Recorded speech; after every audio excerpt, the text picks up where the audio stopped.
जियो news की नुमाइंदा उम्मे फरवा से गुफ्तगू करते हुए मरियम नवाज ने कहा कि वो मखसूस नशिस्तों के बजाय बराह रास्त इंतखाबात में हिस्सा लेंगी।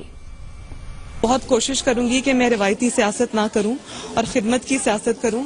मेरी ये कोशिश होगी कि मैं अगर मुल्क और कौम की कोई खिदमत कर सकूं, उनके कोई काम आ सकूं, तो मेरे लिए बहुत खुशी की बात होगी। अगर आप पार्टी अगर हुक्म देती है तो आप क्या मखसूस सीटों से लड़ेंगी या फिर जो होती है पॉपुलर सीटें उससे लड़ना चाहिए? मेरा ख्याल है कि आवाम के जोर पे आगे आना चाहिए, मखसूस सीटों से तो बिल्कुल भी नहीं। ये भी क्या सराइयाँ बहुत ज्यादा सुनने में आ रही हैं कि चूंकि हमजा शहबाज जो हैं इस वक्त सियासत में बहुत आगे हैं, तो चूंकि आपके भाइयों ने इनकार कर दिया सियासत में आने का, तो क्या ये वजह भी है कि आप सियासत में आ रही हैं? देखिए, मेरे भाइयों ने इनकार तो नहीं किया, लेकिन वो दोनों मुल्क से बाहर हैं। एक सऊदी अरब में सेटल्ड है और एक इंग्लैंड में सेटल्ड है।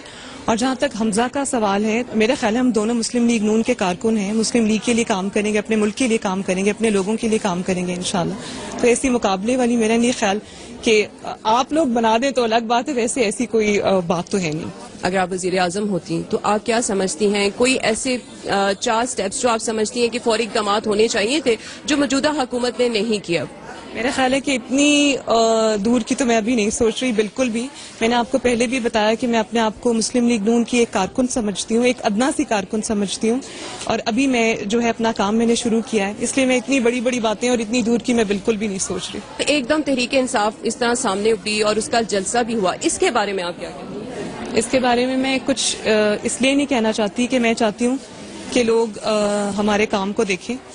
और मैं एज एन ऑडियंस जो चीज़ मुझे बुरी लगती है, एज ए पाकिस्तानी जो चीज़ें मुझे टॉक शोज में देख के बुरी लगती हैं, एक दूसरे पे कीचड़ उछालना, एक दूसरे के ऊपर इल्ज़ामात लगाना, जो कि बहुत सारे लोग आजकल कर रहे हैं, मैं उसका हिस्सा नहीं बनना चाहती। आपकी आइडियल कौन है जिसकी वजह जिनको देखकर आपने सियासत का आना या सियासत में आने का सोचा आपने? या बेनज़ीर से मुतासिर हुई हैं या अपनी वालदा से? देखिए, बेनज़ीर से तो मुतासिर में ज़रूर हुई हूँ। मेरी उनसे एक ही मुलाकात हुई, एग्ज़ाइल के दिनों में वो जद्दा तशरीफ़ लाई थी और 3 घंटे उनसे मुलाकात रही। और उनकी उस मुलाकात ने मेरे जहन पे बहुत यादगार नकूश जो हैं वो छोड़े हैं। मैं उनकी बहुत रिस्पेक्ट आज भी करती हूँ, मेरी बहुत फॉन्ड मेमोरीज हैं उस मुलाकात की। लेकिन अगर आप आइडियल के हवाले से पूछें तो सच बात यह है कि मेरे आइडियल जो हैं वो मियां मोहम्मद नवाज शरीफ हैं, उन्हीं की पैरवी में मैं निकली हूँ।